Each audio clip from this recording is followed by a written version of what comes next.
నమస్తే. Welcome to TS three news channel. నేను సిరి. హైదరాబాద్ అంటే మూసీ నది చాలా ఫేమస్. అయితే ఆ మూసీ నది తాగే నీటి కన్నా అంటే దాన్ని ఒక మురికి కాలువగా చూసేవాళ్ళే ఎక్కువ.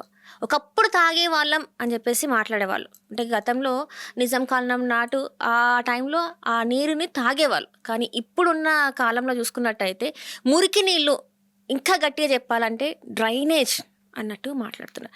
కానీ కొంతమంది యువత మూసీ నది సుందరీకరణ అనే మాట్లాడినప్పుడు ప్రభుత్వం మూసీ నది సుందరీకరణకి మేము వ్యతిరేకం కాదు, కానీ మా దగ్గర ఏదైతే ఉందో మేము దాన్ని పెడుతున్నాం, మీరు ఆ పనులు చేయండి.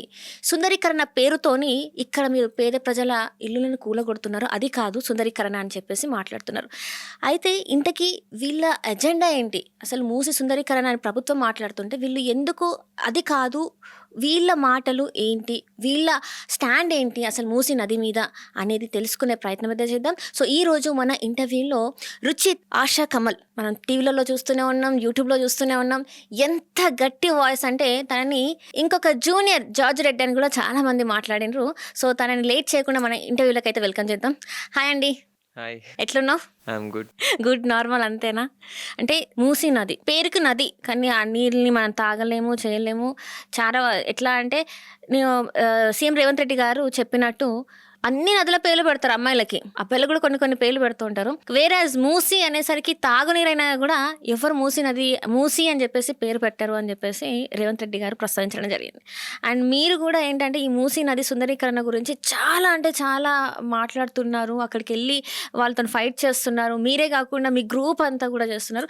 ఇంతకీ మీ స్టాండ్ ఏంటి అసలు మూసీ నది పైన? సో ఫస్ట్లీ అంటే thanks for inviting me. So starting with మీరు ఏదైతే అన్నారో మూసీ నదికి సంబంధించి మేము ఏదైతే ఎఫర్ట్ చేస్తున్నామో మీరు అన్నట్టే సేవ్ మూసీ మూవ్మెంట్ అనేది ఒక కలెక్టివ్ గ్రూప్ అండ్ యూత్గా కలిసి మేమందరం నడిపిస్తున్నాం. And I want to acknowledge that save Musi మూవ్మెంట్లో Fridays for future, climate front Telangana ఇట్లా రకరకాల యూత్ ఉన్నారు.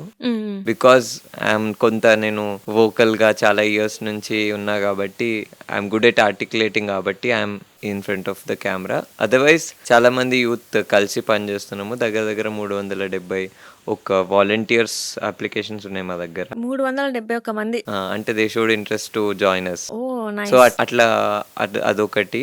సో క్లైమేట్ ఫ్రెండ్ తెలంగాణలో నేను మెంబర్, క్లైమేట్ ఫ్రెండ్ తెలంగాణకి అది ఇంకొక వేరే నెంబర్లే. సో అట్లా చాలా మంది యూత్తోని చాలా సంవత్సరాల నుంచి పనిచేస్తున్నాము. So I want to acknowledge that we are a group of people, it's not just me. చాలా మంది కలిసి పనిచేస్తున్నాం. Thanks for acknowledging that.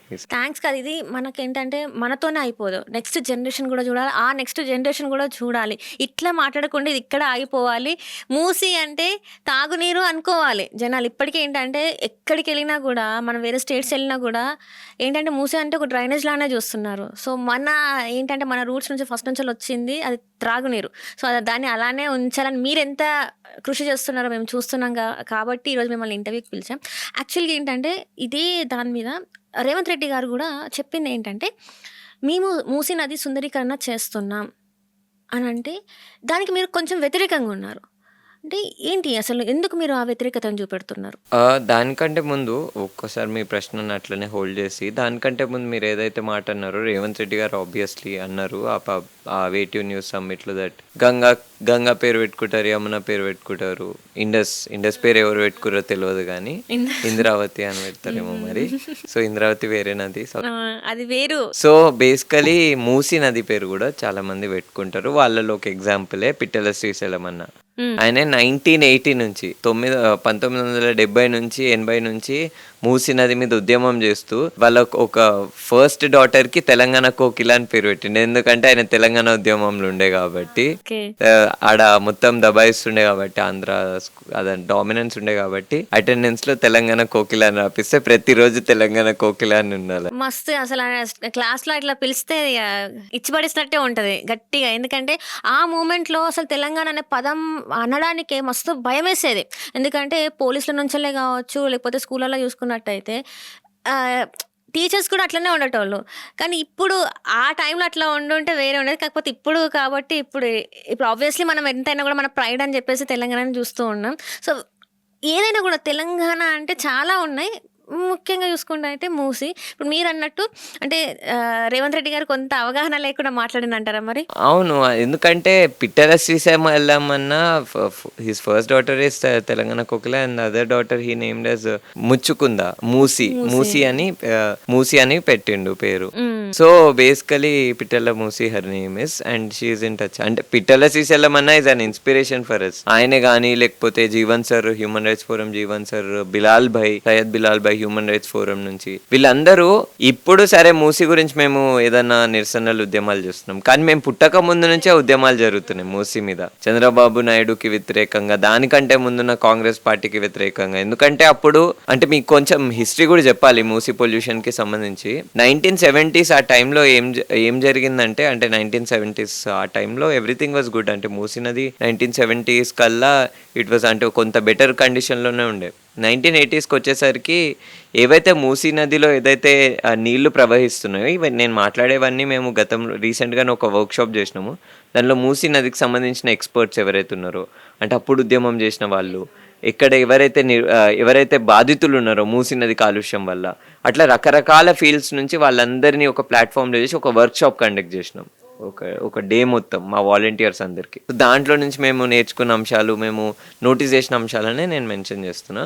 So 1980s ఆ టైం వరకు మూసీ నది పరిస్థితి కొంచెం మంచిగానే ఉండే. కానీ 1980s తర్వాత ఏం జరిగిందంటే, 1988 ఆ టైంకి వెళ్ళి ఏం జరిగిందంటే, మూసీ నది లోపల నగరంలో ఉన్న సీవేజ్ వాటర్ అంటే ఏదైతే మురికి నీళ్ళు ఉందో, ఆ మురికి నీళ్ళల్లో మాక్సిమం ఏముంటుంది ఏంటి, హ్యూమన్ ఎక్స్క్రీటా ఉంటుంది. అంటే ఏదైతే యూరిన్ కానీ మిగతా అవన్నీ దాంట్లో ఫ్లో అవుతాయి. సో ఆ టైం కల్లా ఈ నీళ్ళని కలవడం వల్ల, మూసీ నదిలో డైరెక్ట్గా పారడం వల్ల ఏం జరిగిందంటే, కొన్ని గ్రామాలలో, మన మూసీ నదిల దగ్గర చాలా మందికి తెలియదు, కత్వాస్ అని ఉన్నాయి.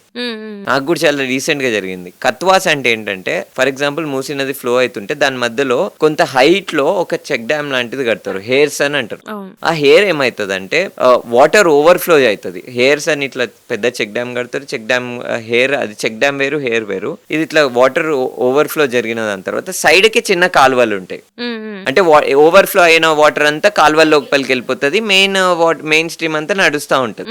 సో ఇట్లా కత్వాలు చాలా ఉండే. ఇవి ట్రెడిషనల్ సిస్టమ్స్, నిజాం కంటే ముందు నుంచి జరుగుతుంది, నిజాం టైం నుంచి. సో ఈ కత్వాలు ఉంటుండే మూసీ నది మీద ఎప్పటి నుంచో ఉన్నాయి.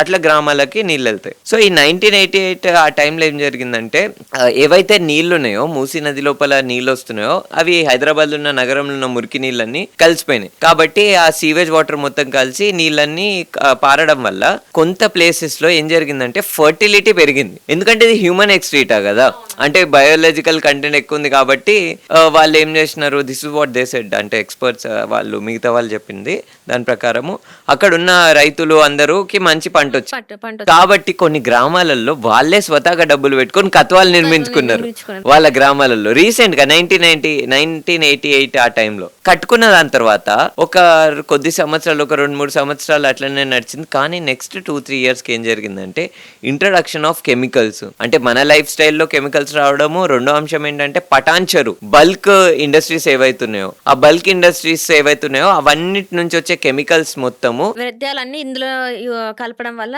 ఇది కూడా ఒక రకంగా పొల్యూట్ అయిపోయాయి. అక్కడ వెళ్ళి ఫార్మర్స్ కూడా ఆ పొల్యూటెడ్ వాటర్ ని యూజ్ చేయడం వల్ల వాళ్ళ ఫార్మ్ కూడా దెబ్బతిన్నది. సో ఇట్లా జరిగింది. ఆ దెబ్బతిన్న తర్వాత వాళ్ళు తెలుసుకున్నారా మరి ఏంటి అంటారు? సో వాళ్ళు అది జరిగిన దాని తర్వాత వాళ్ళు వాస్తవానికి వాళ్ళు చేసిన భారీ ఉద్యమం వల్ల అప్పుడు వాళ్ళు వేలాది మంది ప్రజలు, అక్కడున్న బాధితులందరూ ఏంటి DCMలు పెట్టుకొని అన్ని పెట్టుకొని అప్పుడున్న మంత్రి ఇంటి మీదకి వెళ్ళిండ్రు. ఒక్కళ్ళిద్దరు కాదు, 10,000 మందిని తీసుకొని పోయినారు వాళ్ళు. ఏంటిది, మంత్రుల ఇంట్ల మీదకి DCM లో వెళ్ళి అసలు చెప్పండి మీరు ఇప్పుడు మాకు కట్టియాల్సిందే, సీవేజ్ ట్రీట్మెంట్ ప్లాంట్ కట్టియాల్సిందే అని అప్పుడు వాళ్ళు ఉద్యమాలు చేస్తే, అప్పుడు ఏంటిది ఒక దశకు వచ్చి ఒక కామన్ ట్రీట్మెంట్ ప్లాంట్ CTP కట్టింది ప్రభుత్వం. కానీ అప్పుడు పిట్టల శ్రీశైలం అన్న, లేకపోతే బట్ట శంకర్ అన్న, వీళ్ళు ఎవరైతే ఎడ్లాబాద్ చెరువు ప్రాంతం ఉందో అక్కడ భారీ లాస్ ని చూసినారు. కాబట్టి వాళ్ళు అడిగింది ఏంటి, ఎఫ్లూయెంట్ ట్రీట్మెంట్ ప్లాంట్ అంటే ఫ్యాక్టరీల నుంచి వచ్చే వ్యర్థాలని మనం ఎఫ్లూయెంట్ అని అంటాము. ఇండ్లలో నుంచి వచ్చేదాన్ని మనం సీవేజ్ అని అంటాం. మురికి నీళ్ళని సీవేజ్ అని అంటాము. ఫ్యాక్టరీల నుంచి వచ్చేదాన్ని ఎఫ్లుయెన్స్ అని అంటాం. సో సీవేజ్ ట్రీట్మెంట్ వేరే ప్రాసెస్, ఎఫ్లుయెంట్ ట్రీట్మెంట్ వేరే ప్రాసెస్. కాబట్టి వాళ్ళు ఏమన్నారు, ఎఫ్లుయెంట్ ట్రీట్మెంట్ ప్లాంట్లు కావాలని అంటే ప్రభుత్వం ఎఫ్లుయెంట్ ట్రీట్మెంట్ ప్లాంట్ కట్టలేదు, సిటిపిలు కట్టింది. సిటిపి ఇంకా డిగ్రేడ్, ఇంకా down grade. Common treatment plant అంటే సీవేజ్ ట్రీట్మెంట్ ప్లాంట్ల కంటే ఎఫ్లుయెంట్ ట్రీట్మెంట్ ప్లాంట్ల కంటే డౌన్ గ్రేడ్. కట్టిన దాని తర్వాత అది అయిపోయింది. కానీ 1997కి వచ్చేసరికి, అంటే 1997 ఆ టైంకి వచ్చేసరికి, 1997 1998కి వచ్చేసరికి అప్పుడున్న చంద్రబాబు నాయుడు ఏం చేసిండంటే నందనవనం ప్రాజెక్ట్ అని ఒక ప్రాజెక్ట్ని అనౌన్స్ చేసిండు. నందనవనం ప్రాజెక్ట్ అంటే అది బ్యూటిఫికేషన్ ప్రాజెక్ట్, సేమ్ ఇప్పుడు రివర్ ఫ్రంట్ ఎట్లనో అట్లనే బ్యూటిఫికేషన్. దాని తర్వాత అక్కడ ఉన్న ప్రజలు ఉద్యమం చేయడం వల్ల వైఎస్ రాజశేఖర్ రెడ్డి వచ్చి సేవ్ మూసీ ప్రోగ్రామ్ అని ఒక ప్రోగ్రామ్ అనౌన్స్ చేసిండు. అది కూడా సేమ్ రివర్ ఫ్రంట్. దాని తర్వాత ఏంటి, కేసీఆర్ వచ్చిండు 2017లో, ఆయన Musi river front development corporation పెట్టిండు. సో అది సేమ్, అంటే ఎవ్వరు ఏ నాయకులు వచ్చినా గానీ దాని మీద అది అక్కడ వరకే అయిపోయింది అంతే. అంటే మీరు ఏమంటారు, ఏ రాజకీయ నాయకుడు వచ్చినా కూడా మూసీది అది పేపర్ వరకే ఉంటుంది, అక్కడ ఏదో కార్పొరేషన్స్ పెట్టేసి అక్కడ వరకే అయిపోతుంది, కానీ నిజంగా పని అనేది రియాలిటీలో జరగలేదు అంటారు. అవును, అంటే there is science to this allegation and there is evidence to this allegation and this is not allegation, this is fact. ఇప్పుడు ఒకవేళ రాజకీయ నాయకుల దగ్గర అంత దమ్ముంటే, రాజకీయ నాయకుల దగ్గర నిజంగానే మూసి కాలుష్యాన్ని డీల్ చేసేంత కరేజ్ ఉంటే 1998లో వాళ్ళు ప్రాజెక్ట్ టేకప్ చేసిండ్రు. ఆడ పేద ప్రజలు ఇల్లులు కూల్చకుండా మరి ఎందుకు కాలుష్యాన్ని నివారించలేదు? ఇప్పుడు చంద్రబాబు నాయుడు మూసీ నది కాలుష్యాన్ని నేను నివారిస్తా అని అన్నాడు. మరి ఇప్పటి వరకు అప్పుడు ఆ ఇయర్లో వాళ్ళు ఏం చేయలేదు.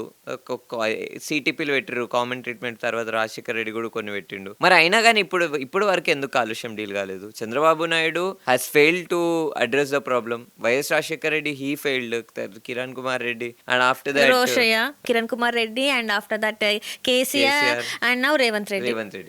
ఆల్ ఆఫ్ దీస్ పీపుల్, అంటే వాళ్ళ పర్స్పెక్టివ్ ఏంటంటే, సరే రేవంత్ రెడ్డి ఈజ్ ఎక్సెప్షన్ ఇక్కడ మనం మాట్లాడదాం. ఇప్పుడు ఈయన కరెంట్ ఉన్నాడు కాబట్టి, ఇంకా ఆయన పని స్టార్ట్ చేయలేదు కాబట్టి, ఇప్పటి వరకు ఎవరెవరైతే రాజకీయ నాయకులు ఉన్నారో వాళ్ళు డబ్బులు దోచిరు తప్ప నిజానికి వాళ్ళు ఎటువంటి రివైవ్ చేయలేదు. ఎటువంటి ప్రాక్టికల్గా మూసీ నది నీళ్ళని కాలుష్యాన్ని నివారించే అంశం మీద ఎటువంటి పని చేయలేదు. చేస్తే మూసీ నది కాలుష్యం ఎందుకు తగ్గలేదు, పెరుగుతూ పోతుంది ఎందుకు? ఇదొకటి. ఇంకొకటి ఏంటంటే, నిజంగానే సరే ఒక 2 నిమిషాలు రేవంత్ రెడ్డి గారికి మరియు కాంగ్రెస్ లెడ్ తెలంగాణ గవర్నమెంట్కి నిజంగానే వాళ్ళ దగ్గర ఆ ఇంటెన్షన్ ఉంది అనుకుందాం. నిజంగానే వాళ్ళు మూసీ నది నీళ్ళని సాఫ్ చేయాలని అనుకుంటున్నారు అని అనుకుందాం. మేము కూడా ఏమంటున్నామంటే, సరే ప్రభుత్వానికి ఎటువంటి ఇంటెన్షన్ ఉన్నా we're welcoming the idea to revive the Musi river.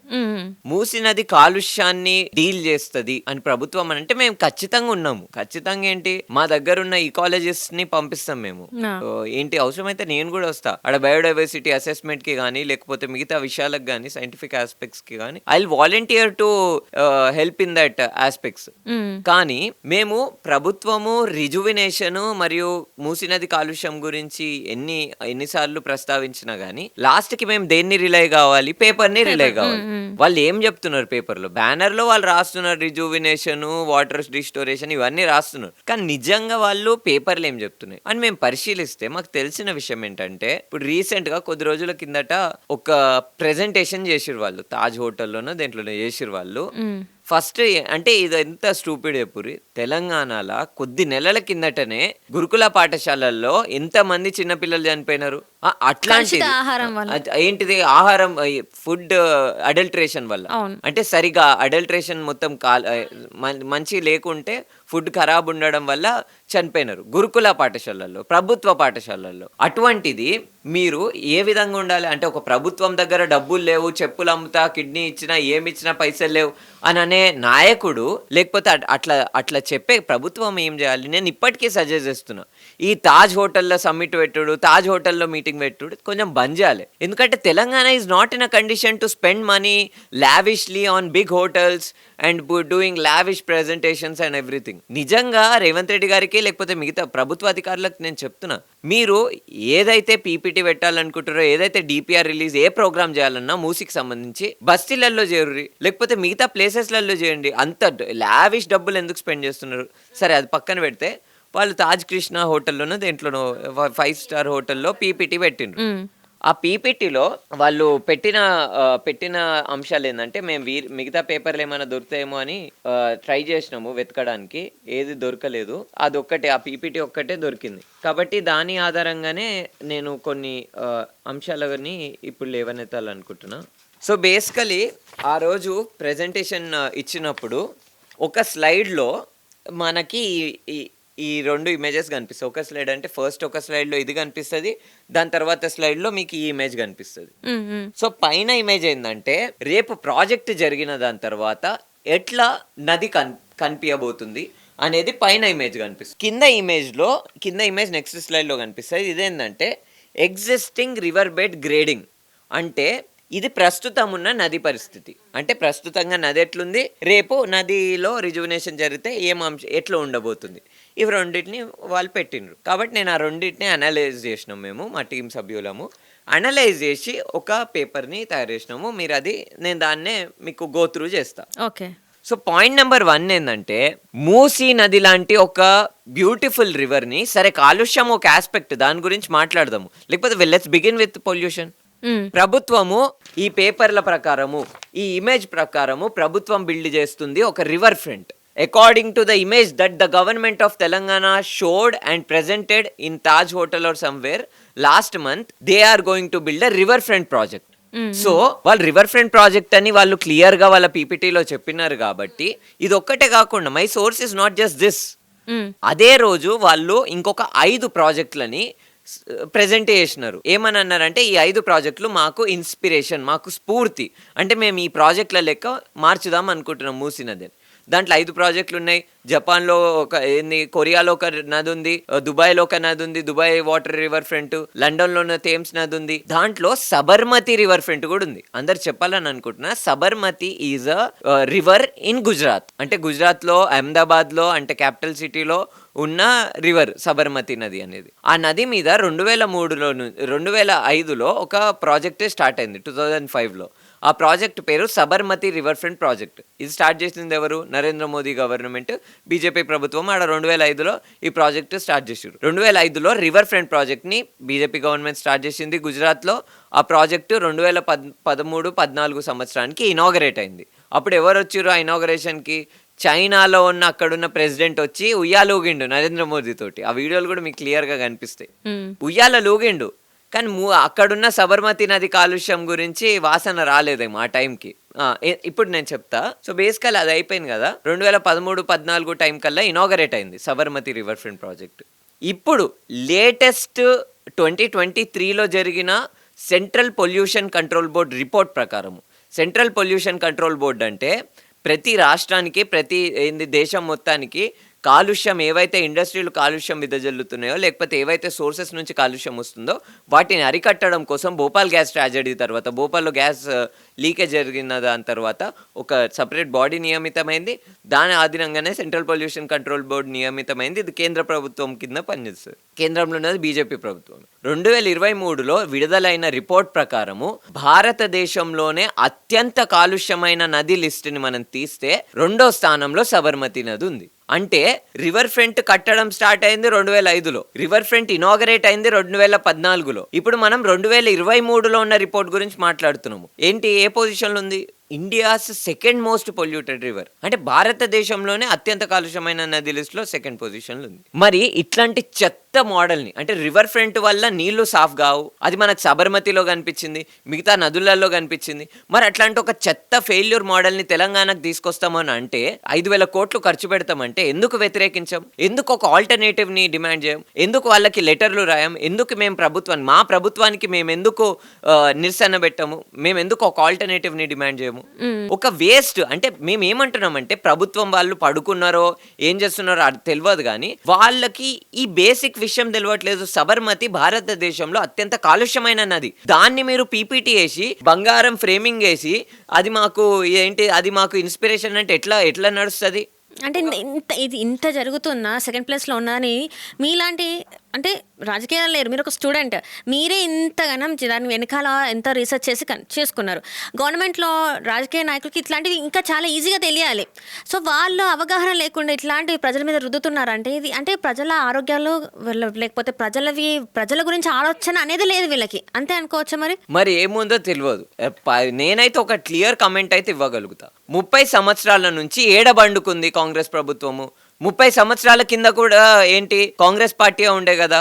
TDP ఏం చేసింది, బీఆర్ఎస్ ఏం చేసింది, అన్ని రాజకీయ పార్టీలు మూసికి మోసం చేసినాయి తప్ప, మూసి పరివాహక ప్రాంతంలో ఉన్న ప్రజలకి మోసం చేసింది తప్ప నిజంగా కాలుష్యాన్ని నియంత్రించే అంశం మీద ఎటువంటి పట్టింపు లేదు. ఒకవేళ కాలుష్యాన్ని నియంత్రించాలనుకుంటే వాళ్ళు అక్కడున్న భూములని, అక్కడున్న పేద ప్రజల ఇల్లులను కూల్చరు. నిజానికి కాలుష్యం ట్రీట్ చేయాలంటే సీవేజ్ ట్రీట్మెంట్ ప్లాంట్ పెట్టాలి. కాలుష్యం ట్రీట్ చేయాలంటే ఏ ఇండస్ట్రీలో అయితే కాలుష్యాన్ని మూసి నదిలో కలుపుతున్నారో, ఏ జీహెచ్ఎంసీ హెచ్డబ్ల్యూఎస్ఎస్బి అయితే కాలుష్యాన్ని నది లోపల కలుపుతున్నాయో వాటి మీద యాక్షన్ తీసుకుంటుంది అంటే ప్రభుత్వం. వాళ్ళు చెప్పేది ఏంటంటే ఆల్రెడీ ఇంత కాలుష్యం జరిగింది కాబట్టి అక్కడ వాటర్ని, అక్కడ ఎయిర్ని పీల్చడం వల్ల అక్కడ ఉన్న ఎవరైతే గట్టు పైన ఉన్నారో వాళ్ళకి ఇబ్బంది అవుతుంది, హెల్త్ ఇష్యూస్ నార్మల్ పీపుల్ కన్నా వాళ్ళకి ఎక్కువ వస్తుంది. సో అందుకోసమే వాళ్ళ ఆవాసాలని మేము చేంజ్ చేస్తున్నామని చెప్పి ఫస్ట్ నుంచి గవర్నమెంట్ ఇదే చెప్తుంది. అక్కడ డ్రింకింగ్ వాటరే కావచ్చు, ఏదైనా కూడా కలుషితం అయిపోతుంది.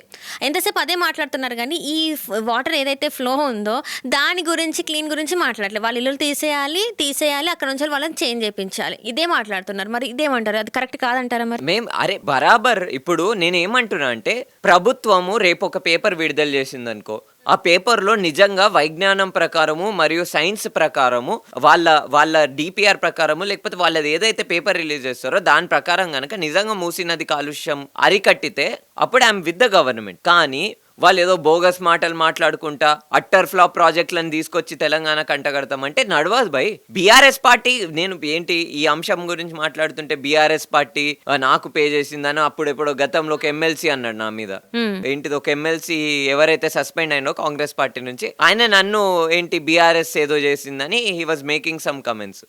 నేను ఎమ్మెల్సీకే రెస్పాండ్ ఇవ్వలేదు ఇప్పటి వరకు. నేను ఆ ఎమ్మెల్సీ మీదనే ఒక సపరేట్ ఏదో స్పందించి ఆయన పేరు తీసుకోలేదు. కాబట్టి మిగతా ఇప్పుడు కాంగ్రెస్ వాళ్ళు కూడా, అంటే నేను చూస్తున్నా కదా మా ఫ్రెండ్స్ కూడా చెప్తున్నారు దట్ కాంగ్రెస్ పార్టీ వాళ్ళు పెయిడ్ క్యాంపెయిన్ చేస్తున్నారు. అంటే వాళ్ళు పైసలు ఇచ్చి కొంత కమెంట్స్ లేకపోతే కొంతమందితో మాట్లాడిపిస్తున్నారు. బండి సంజయ్ విషయంలో ఎట్లయితే వాళ్ళ కొడుకు మాట్లాడిపించిండ్రో అందరితో, అట్లనే ఇప్పుడు కూడా ఒకటి రెండు ఇద్దరు ముగ్గురు మాట్లాడుతున్నారంట సోషల్ మీడియాలో నా వీడియోని పెట్టుకొని నన్ను ఎవరో పొలిటికల్ పార్టీ ఫండ్ చేసిందని.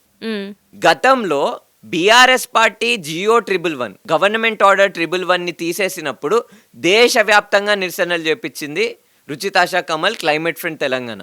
క్లైమేట్ ఫ్రంట్ తరపున దేశవ్యాప్తంగా నిరసనలు చేపించిన మేము బీఆర్ఎస్ పార్టీకి వ్యతిరేకంగా.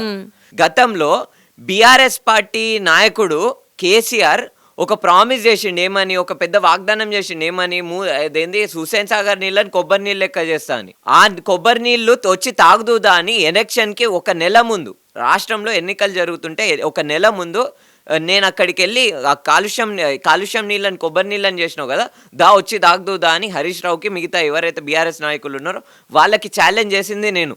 అప్పుడు నా ఏజ్ 18 years. అవును. అంటే వీళ్ళు నిజాయితీగా నిజంగా ప్రజల పక్షాన, పర్యావరణం పక్షాన, చెట్ల పక్షాన, నేల పక్షాన నిల్చునే వ్యక్తులని ఎట్లా డిఫేమ్ చేస్తారు, వీళ్ళ స్థాయి ఏందో మనం అర్థం చేసుకోవాలి. ఇదే కాంగ్రెస్ పార్టీ నేను బీఆర్ఎస్ పార్టీని క్రిటిసైజ్ చేసినప్పుడు ఆ వీడియోలు వాడుకుంటది. ఇదే కాంగ్రెస్ పార్టీ నేను దేశవ్యాప్తంగా గత సంవత్సరం ఇదే సంవత్సరము ఫిబ్రవరిలో నేను ఆరావళి మీద యాత్ర చేస్తుంటే మా సభ్యులతోని పీపుల్ ఫర్ అరావళితో కలిసి అక్కడ దేశవ్యాప్తంగా యాత్రలు చేస్తుంటే 4 రాష్ట్రాలలో గుజరాత్, రాజస్థాన్, హర్యానా, ఢిల్లీ ఇట్లా 4 రాష్ట్రాల్లో యాత్ర చేస్తుంటే అదే వీడియోని కాంగ్రెస్ పార్టీ వాళ్ళు అక్కడ ఉన్న రాజస్థాన్ కాంగ్రెస్ పార్టీ వాళ్ళు యూజ్ చేసుకున్నారు.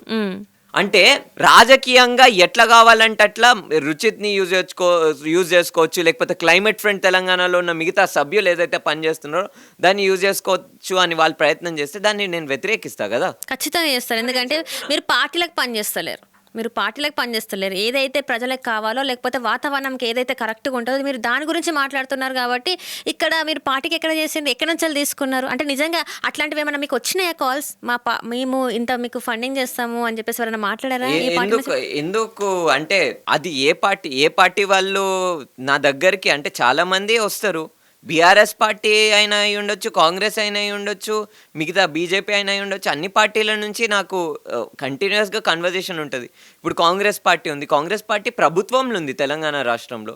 కాబట్టి నేను కాంగ్రెస్ పార్టీ ప్రభుత్వంతో నేను ఖచ్చితంగా సంప్రదింపులు చేస్తా. కాంగ్రెస్ పార్టీ ప్రభుత్వం ఉంది కాబట్టి మేము అనుకుంటున్న చట్టాలని లేకపోతే మాకున్న సమస్యలని ఆ గవర్నమెంట్ తోని ప్రభుత్వంతో చెప్పాలి. కాబట్టి ఖచ్చితంగా నాయకులతో టచ్లో ఉంటా. బీఆర్ఎస్ పార్టీ అపోజిషన్ పార్టీ కాబట్టి ఆ నాయకులతో నేను టచ్లో ఉంటా. బీజేపీ పార్టీ కేంద్రంలో ఉంది కాబట్టి ఆ నాయకులతో నేను టచ్లో ఉంటా. ఆ నాయకులతోని మాకు సంబంధించిన అంశాలని అక్కడ కేంద్ర ప్రభుత్వంలో ఇంప్లిమెంట్ చేయాలి, లేకపోతే కేంద్ర ప్రభుత్వం చెత్త బిల్లు తీసుకొస్తా ఉంటది. ఫారెస్ట్ కన్జర్వేషన్ అమెండ్మెంట్ బిల్ అని ఒకటి తీసుకొచ్చి 2023లో అదొక ఏంటి, నేను ఇంకా నాకు ఎంత కోపం వస్తుందంటే, బికాజ్ ఐఎమ్ పిటిషనర్ ఆల్సో కదా. అంటే నిజంగా అడవులని అమ్మకానికి పెడుతుంటే, దేశంలో ఉన్న అడవులని అమ్మకానికి పెడుతుంటే ఎట్లూకుంటాం యువతగా? నదులని అమ్మకానికి పెడితే ఎట్లూకుంటాం యువతగా? మొత్తం తెలంగాణలో మరియు దేశంలో ఉన్న పర్యావరణాన్ని, రిసోర్సెస్ని అన్నిటినీ పైసలున్న వాళ్ళకి, ప్రపంచ బ్యాంకులకి, ప్రపంచ కార్పొరేట్లకి అమ్మకానికి పెడితే ఎందుకోకుంటాం? ఇది future generations, inter generational justice అని ఒక టర్మ్ ఉంటుంది. మీరు కూడా అది అర్థం చేసుకోవాలి, ప్రజలందరూ కూడా అర్థం చేసుకోవాలి. ఇంటర్ జనరేషనల్ జస్టిస్ అంటే రాబోయే జనరేషన్స్కి కూడా ఒక అంశం పట్ల హక్కు ఉంటుంది. రాబోయే జనరేషన్స్కి కూడా ఒక న్యాయం కలిగి ఉంటుంది ఒక పాలసీ తయారు చేసినప్పుడు. ఇప్పుడు నేను మూసీ నదిని ఒక ప్రాజెక్ట్ చేస్తే మూసీ నది మీద, అది వచ్చే తరాలకి ఇబ్బంది కావద్దు. దాన్నే ఇంటర్ జనరేషనల్ జస్టిస్ అని అంటాం. అంటే రేపు వచ్చే తరాలకి హక్కు ఉంటుంది ఆ నది మీద కానీ, లేకపోతే అడవి మీద కానీ, లేకపోతే రాష్ట్రం మీద కానీ, ఆర్థికంగా, సామాజికంగా, మిగతా అంశాల పట్ల. కాబట్టి ఏదైనా పాలసీ చేస్తే అది రాబోయే జనరేషన్స్కి నష్టం చేకూర్చొద్దు. మరి మూసీ నది ఇన్ని రిసోర్సెస్ అందజేస్తున్న మూసీ నది, సరే కాలుష్యం ఉండొచ్చు, కానీ ఈ నదిని పర్మనెంట్గా ఒక కాలువ లెక్క మార్చేస్తాం, ఒక పైప్ లెక్క మార్చేస్తాం అని అంటే అది ఎంత డ్యామేజ్ చేస్తుంది రాబోయే తరాలకి. ఎగ్జాక్ట్లీ. కాబట్టి దాని గురించి ప్రశ్నిస్తే ఎట్లా? ఇంటర్ జనరేషనల్ జస్టిస్ గురించి మాట్లాడితే బీజేపీ వాళ్ళు, కాంగ్రెస్ వాళ్ళు, బీఆర్ఎస్ వాళ్ళు ఈ ఏజ్ అంట ఆయన అంటాడు, ఆ ఏజ్ అంట నేనంటాడు. అంటే మిమ్మల్ని ఏదో ఒక రకంగా ఏదో ఒక పార్టీ నుంచి మీకు ఫండ్ వస్తుంది అని చెప్పేసి మాట్లాడుతున్నారు. ఏదో ఒక పార్టీ అంటే మీకు రాకపోయినా కూడా వాళ్ళు అట్లా అంటున్నారు. ఫండ్ చేయడానికి ప్రపోజల్స్ వచ్చినా కానీ అసలు వాళ్ళు అంటే there is no courage in those politicians to see we're people with honesty. అంటే మేము ఇప్పుడు మీరు నన్ను చూడండి, నా ట్రాక్ చూడండి, అంటే నా హిస్టరీ చూడండి. 15 years ఉన్నప్పటి నుంచి ఇప్పటి వరకు పనిచేస్తున్నా. ఒకవేళ నాకు గనక ఆ ఇంటెన్షన్ ఉండుంటే ఇప్పటికీ బయటపడిపోతుంది కదా. అవునవును. నేను వాస్తవంగా ఈ వీడియో రూపంగా కూడా నేను తెలంగాణ ప్రజలకు చెప్పాలని అనుకుంటున్నా, భారతదేశ వ్యాప్తంగా ఉన్న ప్రజలకు చెప్పాలని అనుకుంటున్నా. నాకు కానీ లేకపోతే మా గ్రూప్లో ఉన్న వాళ్ళకి కానీ అటువంటి ఇంటెన్షన్స్ లేవు. ఏదో ఒక రాజకీయ పార్టీ నుంచి డబ్బులు తీసుకోవాలి, ఏదో ఒక విషయాల నుంచి డబ్బులు తీసుకోవాలనే అది అసలు లేనే లేదు. ఎందుకంటే భగత్ సింగ్ పుస్తకాలు చదివిన వాళ్ళము, అంబేద్కర్ రచనలు చదివిన వాళ్ళము, అంబేద్కర్ చరిత్ర, భగత్ సింగ్ చరిత్ర చదివిన వాళ్ళము, ప్రపంచవ్యాప్తంగా పర్యావరణాన్ని రక్షించుకోవడానికి పనిచేసే గ్రేటా థన్బర్గ్ లేకపోతే మిగతా ఎవరైతే ఉన్నారో వాళ్ళని ఇన్స్పిరేషన్గా చేసుకొని ముందుకు వచ్చిన వాళ్ళం. కాబట్టి కొంచెం కూడా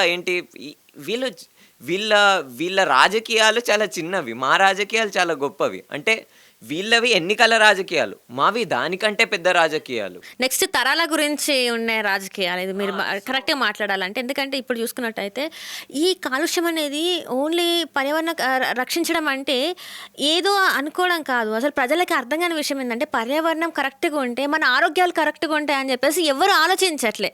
దీని గురించి మీరు ఇంత కష్టపడుతున్నారంటే మీకేదో వస్తుందని కాదు, రేపు నెక్స్ట్ ఇప్పటికే చాలా వరకు ఏవేవో కొత్త డిసీజెస్తోని మనం సఫర్ అవుతున్నాం. హాస్పిటల్స్ బిల్ ఎంత అవుతుందో వీళ్ళకి అర్థం చూస్తున్నారు చాలామంది. కొన్నిసార్లు అయితే ప్రాణాలు కూడా కోల్పోతున్నారు. సో ఇది పర్యావరణ కాలుష్యం అంటే ఇది ఎన్విరాన్మెంట్ కరెక్ట్గా ఉంటే మన హెల్త్ కూడా కరెక్ట్గా ఉంటుంది. ఈ మనం హాస్పిటల్స్కి ఇంత పే చేయాల్సిన అవసరం ఉండదు, మన ప్రాణాలు కోల్పోయే పరిస్థితి ఉండదు. ఇలాంటిది ఎందుకు అవగాహన అనేది, అంటే అవేర్నెస్ అనేది ఎందుకు లేదు మన ప్రజలలో ఎందుకు లేదంటే ప్రజలకు ఆ పరిస్థితి ఏడుంది. ఊపిరి పీల్చుకోవడానికి కూడా టైం లేదు ఇప్పుడు ప్రజలకి. ఒకటి చాలా బానిసత్వం ఉంది. బానిసత్వం మెంటలీ ఉంది, బానిసత్వం మల్టిపుల్ రూపాలలో ఉంది. ఒకటి రాజకీయ బానిసత్వం అయితే ఇంకొకటి మత్తు బానిసత్వం కూడా ఒకటి ఉంది. నేను ఖచ్చితంగా కొన్ని అంశాలలో నేను చాలా సీరియస్. ఏవైతే డ్రగ్స్ కానీ లేకపోతే మిగతా అంశాలలో, అంటే మిగతా విషయాలు ఎంత కామన్ అయిపోయినాయి ఇప్పుడు. డ్రగ్స్ కానీ మిగతావి హైదరాబాద్ ప్రాంతంలో ఎంతమంది యువత సివియర్గా ఫేస్ చేస్తున్నారు ఇవన్నీ సమస్యలు. సో నేను అంటున్నా అంటే ప్రజలకి మాసెస్కి ఎవరైతే వర్కింగ్ క్లాస్ పీపుల్ ఉన్నారో, ఎవరైతే కూలి పని చేసుకునే వాళ్ళు ఉన్నారో వాళ్ళ పాపులేషనే ఎక్కువ మన తెలంగాణలో కానీ దేశంలో కానీ. వాళ్ళకి ఊపిరి పీల్చుకొని ప్రభుత్వం ఏం చేస్తుంది ఏం కథ అని ఆలోచించే సమయమే లేదు. కూలి పని చేసుకోవాలి లేకపోతే ఏంది, అందరు కూలీలే ఇప్పుడు.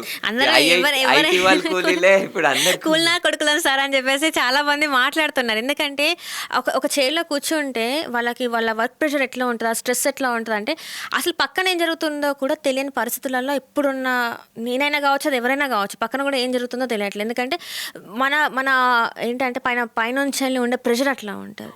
ఆ ప్రెషర్ వల్ల కొన్నిసార్లు ఏంటంటే సూసైడ్స్కి వెళ్తున్నారు, కొన్నిసార్లు ఏంటంటే అసలు మానసికంగా డిస్టర్బ్ అవుతున్నారు, కొన్నిసార్లు అసలు ఏమీ అర్థం కాని పరిస్థితి, ఇంకా ఇంతే మా బతుకులు ఇంతే అని చెప్పేసి అయిపోతుంది. అండ్ మోర్ ఓవర్ ఇప్పుడు కొత్తగా వచ్చిన ఏంటంటే ఇంత మనకి నిరుద్యోగ సమస్యలు ఉన్నా కూడా కొంతమంది రాజకీయ నాయకులు 3వ పిల్లాన్ని కనండి, 4వ పిల్లాన్ని కనండి అని చెప్పేసి మాట్లాడుతున్నారు. ఆల్రెడీ ఇంత ఇష్యూస్ జరుగుతున్నా కూడా ఇంకా మన పాపులేషన్ని పెంచండి అని చెప్పేసి మాట్లాడుతున్నారు. మరి దీన్ని ఎట్లా చూడాలంటారు? అంటే పాపులేషన్ అనేది అదొకటి చాలా డైనమిక్ అంశము. పాపులేషన్ గురించి మాట్లాడాలని అంటే ఏంటిది, డెమోగ్రఫీ అంటే ప్రజలు, వాళ్ళ పరిస్థితులు, సామాజిక స్పేసెస్, ఐడెంటిటీస్ ఇవన్నీ ఉంటాయి. సో దానికి సంబంధించి ఎవరైతే రీసెర్చ్ చేసినారో పాపులేషన్ గురించి వాళ్ళు మాట్లాడితే బాగుంటుంది. కానీ నేను ఎందుకంటే గతంలో సోషల్ ఆస్పెక్ట్స్ మీద నేను ఆల్రెడీ స్టడీ చేసిన కాబట్టి నా ప్రకారం అయితే పాపులేషన్ అనేది చాలా it's a very dynamic topic. అంటే మనం ఇప్పుడు రాజకీయ నాయకులు ఏమంటారు, ఇంతమంది పాపులేషన్ ఉన్నారు మేము ఎట్లా ఎంప్లాయ్మెంట్ ఇవ్వాలని అంటారు. అదే రాజకీయ నాయకులు మళ్ళీ నెక్స్ట్ డే పొద్దున్న లేచి పాపులేషన్ పెంచుర్రి అని అంటారు. కానీ నిజం చెప్పాలంటే దేర్ ఆర్ ఇనఫ్ రిసోర్సెస్. అంటే ప్రజలందరికీ సమానంగా అన్ని భూమి కానీ లేకపోతే నీళ్లు కానీ అందరికీ సమానంగా దక్కేంత రిసోర్సెస్ ఉన్నాయి. కానీ కొంతమంది వాటిని క్యాప్చర్ చేసుకోవడం వల్ల అందరికీ సమానత్వం లేదు. సో ఇది చాలా డైనమిక్ టాపిక్. నేను ఎందుకు ఈ క్వశ్చన్ అడిగానంటే ఇప్పుడు పాపులేషన్ పెరుగుతున్న కొద్దీ పొల్యూషన్ కూడా పెరుగుతూ ఉంటుంది. దానికి ఇంటర్లింక్ అనేది ఉంటుంది కదా. ఎందుకంటే మన నుంచి వెళ్ళే పొల్యూషన్ అనేది వస్తూ ఉంటుంది.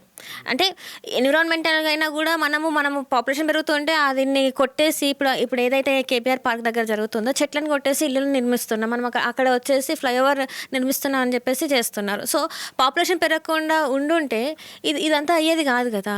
అయితే ఇది ఒక మిస్కన్సెప్షన్ ఏముందంటే క్లైమేట్ చేంజ్ జరగడానికి కారణము ఏంటిది, మనం ఇండివిజువల్స్. అంటే నేను యూజ్ చేసే బండి వల్ల క్లైమేట్ చేంజ్ జరుగుతుంది అనేది ఒక మిస్కన్సెప్షన్.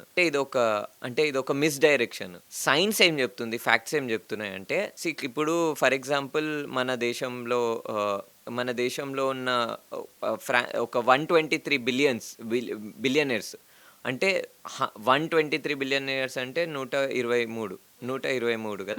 120 మంది బిలియనర్స్ ఎంతైతే కార్బన్ ఎమిషన్ ప్రతి సంవత్సరం చేస్తారో అది మొత్తం ఫ్రాన్స్ దేశంలో ఉన్న జనాలందరూ చేసే కాలుష్యం. అంటే 123 బిలియనర్స్ ఎంతైతే కాలుష్యాన్ని ప్రతి సంవత్సరం విదుజల్లుతారో దానికి ఈక్వలెంట్ కాలుష్యము ఫ్రాన్స్ లో ఉన్న మొత్తం జనాభా చేస్తారు. అంటే ఈ లెక్క నేను ఎందుకు చూపించిన అంటే, ఈ లెక్క ఎందుకు చెప్తున్నా అంటే కాలుష్యానికి మరియు జనాలకి అదొక డిఫరెంట్ డైనమిక్. అంటే మనం పీపుల్ లెక్క జనాలందరూ కాలుష్యం చేస్తున్నారు అనే కన్సెప్షన్ కి రాలేము. ఎందుకంటే ఇండియాలో పర్ క్యాపిటా కార్బన్ ఎమిషన్ చూసుకుంటే, పర్ క్యాపిటా కార్బన్ ఎమిషన్ అంటే భారతదేశం ఎంత కాలుష్యాన్ని విదజల్లుతుంది దాంట్లో జనాభా లెక్కలు చేయడం. కానీ మీరు గనక దాన్ని చూస్తే అమెరికా జనాభా మరియు కాలుష్యాన్ని చూస్తే అమెరికా చాలా ఎక్కువ ఉంది. అక్కడ పాపులేషన్ తక్కువ కదా, పాపులేషన్ తక్కువ ఉన్నా గానీ అక్కడ వాళ్ళు విదజల్లుతున్న కార్బన్ చాలా ఎక్కువ. ఎందుకో అంటే మరి అటువంటిది అమెరికాలో ఒకటి ఏంటి క్లైమేట్ రిస్క్ ఇండెక్స్ అని ఒక రిపోర్ట్ ఉంటుంది. క్లైమేట్ రిస్క్ ఇండెక్స్ అంటే వాతావరణంలో లేకపోతే పర్యావరణంలో జరుగుతున్న మార్పుల వల్ల ఏ దేశాల మీద ఎక్కువ రిస్క్ ఉంది, ఏ దేశాల మీద ఎక్కువ ఒత్తిడి ఉంది అనే ఆ రిస్క్ ఇండెక్స్ లో మనం చూసుకుంటే టాప్ 10 లో ఇండియా ఉంది, టాప్ 5 లో ఇండియా ఉంది, టాప్ 5-10 లో ఇండియా ఉంది. కానీ మీరు గనక యుఎస్ కాంట్రిబ్యూటర్స్ అంటే టాప్ 10 కాంట్రిబ్యూటర్స్ ని మీరు గనక చూస్తే, అంటే క్లైమేట్ చేంజ్ ని ఇప్పటి వరకు చేసిన దేశాల లిస్ట్ గనక మీరు తీసుకుంటే టాప్ 10 లోపలనే, అంటే 10 లో కూడా లేదు ఇండియా. అంటే హిస్టారికల్ కార్బన్ ఎమిషన్ ఎందుకు ఇట్లా జరుగుతుంది మరి అంటే ఇండియాది కాంట్రిబ్యూషన్ లేకపోయినా కానీ ఎందుకు మనం క్లైమేట్ చేంజ్లో మోస్ట్ ఎఫెక్టెడ్ అవుతున్నాం? ఇదొక ఇంపార్టెంట్ క్వశ్చన్. ప్లస్ నేను ఇక్కడ అంటున్న అంశంలో మేజర్గా స్ట్రెస్ చేస్తున్న విషయం ఏంటంటే, ఇండియాలో కూడా కార్బన్ ఎమిషన్ ప్రతి ఒక్కరు చేయట్లేదు. అంటే ఇండియాలో కూడా కాలుష్యం ప్రతి ఒక్కరు చేయట్లేదు. ఆదిలాబాద్లో ఉన్న ఆదివాసీ బిడ్డ, లేకపోతే ఆదిలాబాద్లో ఉన్న గోండు బిడ్డ, లేకపోతే మంచిర్యాలలో ఉన్న ఎవరైతే రైతు ఉన్నాడో ఆయన కార్బన్ ఎమిషన్ ఏడా చేస్తుండో హైదరాబాద్లో ఉన్న వాళ్ళు చేస్తున్నారు, లేకపోతే మంచిర్యాల నగరంలో ఉన్న మిగతా వాళ్ళు చేస్తున్నారు. సో అంటే ఇంబ్యాలెన్స్ ఉంది. నేను అంటుంది అక్కడున్న ఫార్మర్ కార్బన్ ఎమిషన్ చేయట్లేదు అని అనట్లేదు, కానీ డిస్ప్రపోర్షనేట్ ఉంది. అంటే ఒకళ్ళు ఎక్కువ ఒకళ్ళు తక్కువ, హెచ్చు తగ్గులు ఉన్నాయంటారు. ఒకళ్ళు ఎక్కువ ఒకళ్ళు తక్కువ ఉంది. కాబట్టి మనం జనరలైజ్ చేసి మనము రెస్పాన్సిబుల్ అని అనే కంటే ఒక లెన్స్, అంటే దాంట్లో కూడా డిస్పారిటీ ఉంది. అంటే దాంట్లో కూడా ఎవరెంత కాలుష్యం చేస్తున్నారు, ఎవరెంత తక్కువ కానీ ఎవరైతే తక్కువ కాలుష్యం చేస్తున్నారో వాళ్ళ మీదనే అత్యంత ఒత్తిడి ఉంది. మీరు చూడండి, ఇప్పుడు పోయిన సంవత్సరము వచ్చిన తుఫాను వల్ల 1,00,000 ఎకరాల అగ్రికల్చరల్ ల్యాండ్ మొత్తము సాగు భూమి మొత్తం దెబ్బతిన్నది వరంగల్ ఆ ప్రాంతంలో. అవును. సో మరి వాళ్ళ కాలుష్యంలో వాళ్ళ రోల్ ఎంత, వాళ్ళు ఫేస్ చేస్తున్న నష్టం ఎంత? ఇప్పుడు మీరు చూడండి, నిన్న 22 మంది చచ్చిపోయినారు తెలంగాణలో ఒక్క రోజులో హీట్ వేవ్ జరగడం వల్ల. అంటే వడగాలి ఇంకా వేడి రావడం వల్ల, హీట్ వేవ్ ని తెలుగులో ఏమంటారో తెలియదు, వడదెబ్బ రావడం వల్ల 22 మంది చచ్చిపోయారు.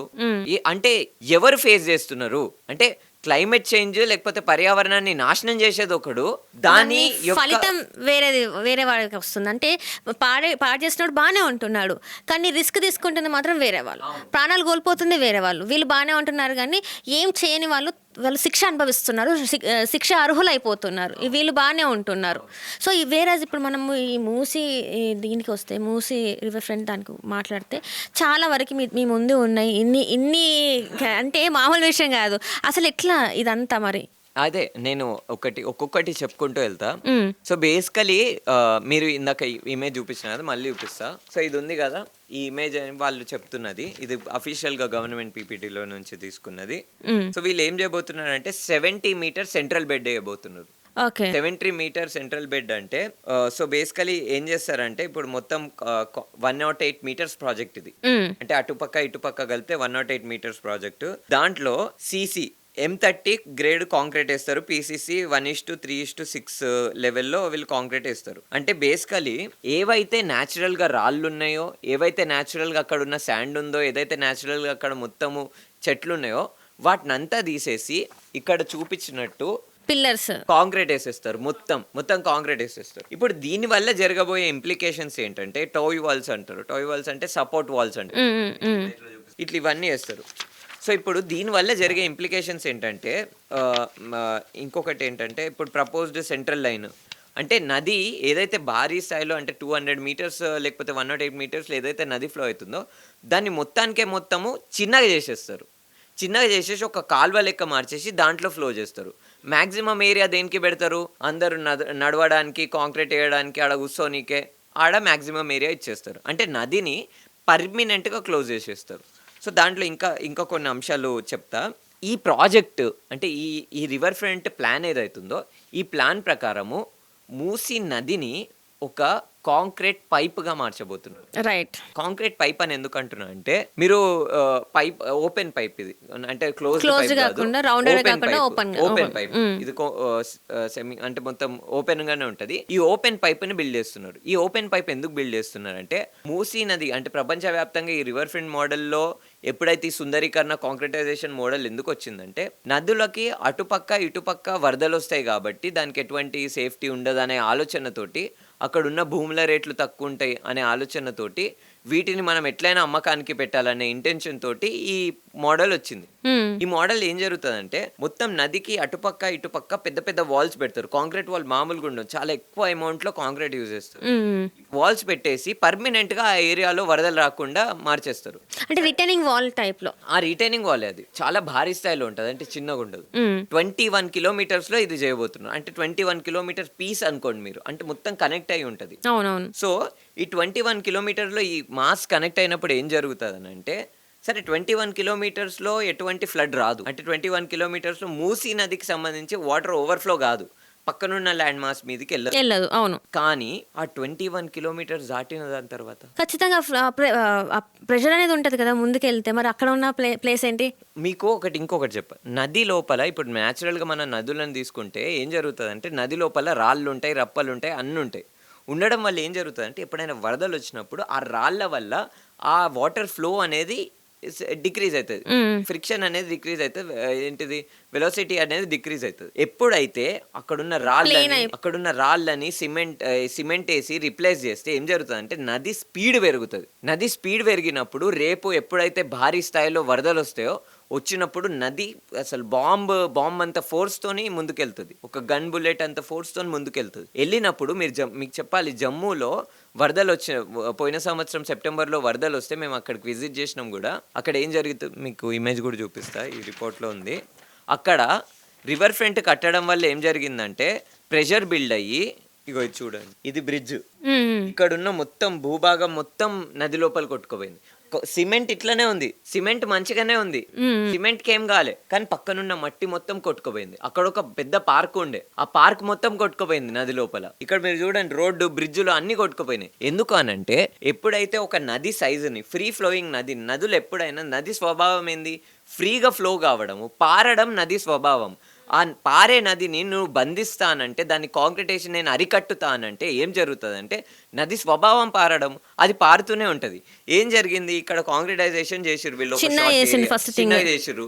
చిన్నగా చేయడమే కాకుండా నది ఏదైతే పెద్దగా ఉండేనో దానిలో రాళ్ళు రప్పలు అన్నీ ఉండే, చిన్నగా చేయగానే ఏమైపోయింది, నది భారీ స్థాయిలో ఇట్లా ఫ్లో అయికుంటూ వచ్చింది. సడన్ గా చిన్నగా కావడం వల్ల ప్రెషర్ బిల్డ్ కాగానే ఎప్పుడైతే రివర్ ఫ్రంట్ అయిపోగానే నీళ్లు పోయినాయి, బయటికి వెళ్ళిపోయింది, సైడ్ కున్న ఇల్లులు అన్ని కూలిపోయినాయి. సో అట్లా ఒక పెద్ద ఇన్ఫ్రాస్ట్రక్చర్ మొత్తం డ్యామేజ్, అట్లనే ఈ ల్యాండ్ మాస్ మొత్తం కూలిపోయింది. సేమ్ ఇట్లాంటిదే జరుగుతుందా మరి రేపటి రోజున మనం మూసిది చేసుకున్నా కూడా అంతే 21 కిలోమీటర్లలో వరదలు రావు, ఏది మూసి నది వరదలు రావు. కానీ 21 కిలోమీటర్ దాటినాక అంటే అత్తాపూర్లో ఏం జరుగుతుంది, లేకపోతే హైదర్షా కోట దాటినాక ఏం జరుగుతుంది, లేకపోతే చాదర్ఘాట్లో ఏం జరుగుతుంది, సాలార్జంగ్ మ్యూజియం దగ్గర ఏం జరుగుతుంది, వాటర్ విల్ బ్లాస్ట్, అంటే బాంబు లెక్క బ్లాస్ట్ అవుతుంది వాటర్.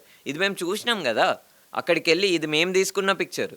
సో మీరు ఎప్పుడైనా గవర్నమెంట్కి, అంటే ఏ గవర్నమెంట్ కైనా ఎక్స్ప్లెయిన్ చేశారా అసలు ఇది ఒక రాంగ్, అంటే ఎంతసేపు మీరు అక్కడికి వెళ్ళి మీరు నిరసన చెప్తున్నారు, కానీ ఇన్ పర్సన్ వెళ్ళి అక్కడ ఉన్న ఎవరైనా ఒక పర్సన్ని, డిప్యూటీ సీఎం గారు ఇంకా మిగతా మంత్రులు పిలిచినారు కదా మా సభ్యులని, అంటే మూసీ జన ఆందోళన పిలిచినప్పుడు మా క్లైమేట్ ఫ్రెండ్ తెలంగాణ ప్రెసిడెంట్ అరుణ్య జ్యోతి వాళ్ళు వెళ్ళినారు, మా తరపున వెళ్ళి సేవ్ మూసీ మూవ్మెంట్ తరపున వెళ్ళి చెప్పినారు, మా అంశాలన్నింటినీ వాళ్ళ ముందు పెట్టిన దాని తర్వాత వాళ్ళు అది చెప్పిన దాని తర్వాత నెక్స్ట్ డే వెళ్ళి ఫోటో పెట్టారు.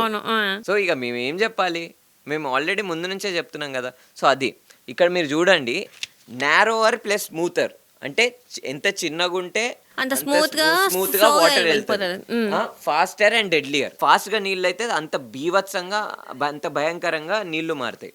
సో ఇదొక అంశము. రెండో అంశం ఏంటంటే వీళ్ళు ఏమంటున్నారు, వరదలని మేము అరికట్టడం కోసమే రివర్ ఫ్రంట్ కడుతున్నాం అని అంటే అక్కడ అంతా క్లియర్ గా తెలుస్తుంది కదా, అది ఒకవేళ అట్లాంటివి అయితే ఏం జరుగుద్ది అనేది.